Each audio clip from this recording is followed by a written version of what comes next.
The largest study in history of those eating plant-based diets recently compared the nutrient profiles of about 30,000 non-vegetarians to 20,000 vegetarians, and about 5,000 vegans, flexitarians, and no meat except fish eaters, allowing us to finally put to rest the perennial question, do vegetarians get enough protein?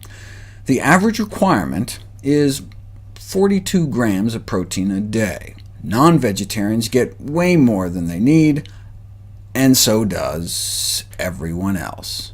On average, vegetarians and vegans get 70% more protein than they need every day. Where do you get your protein?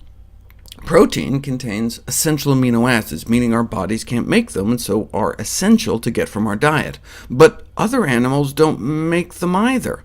All essential amino acids originate from plants and microbes, and all plant proteins have all essential amino acids. The only truly incomplete protein in the food supply is gelatin, which is missing the amino acid tryptophan.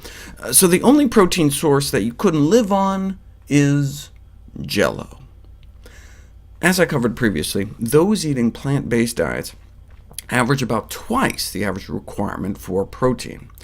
Those who don't know where to get protein on a plant-based diet don't know beans. Get it?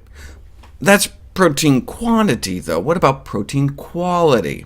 The concept that plant protein was inferior to animal protein arose from studies performed on rodents more than a century ago.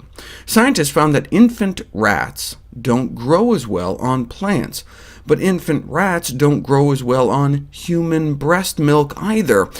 So does that mean we shouldn't breastfeed our babies? Ridiculous. They're rats. Rat milk has 10 times more protein than human milk, because rats grow about 10 times faster than human infants.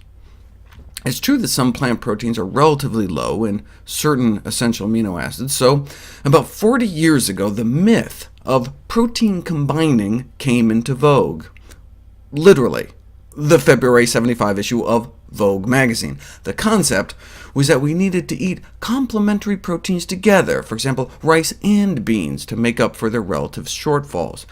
This fallacy was refuted decades ago. The myth that plant proteins are incomplete, that plant proteins aren't as good, that one has to combine proteins at meals, these have all been dismissed by the nutrition community as myths decades ago. But many in medicine evidently didn't get the memo.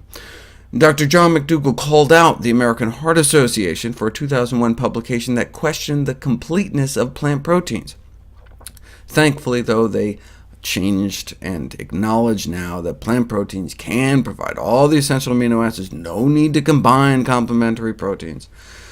Turns out our body is not stupid. It maintains pools of free amino acids that can be used to do all the complementing for us, not to mention the massive protein recycling program our body has. Some 90 grams of protein is dumped into the digestive tract every day from our own body to get broken back down and reassembled, so our body can mix and match amino acids to whatever proportions we need, whatever we eat, making it practically impossible to even design a diet of whole plant foods that's sufficient in calories but deficient in protein.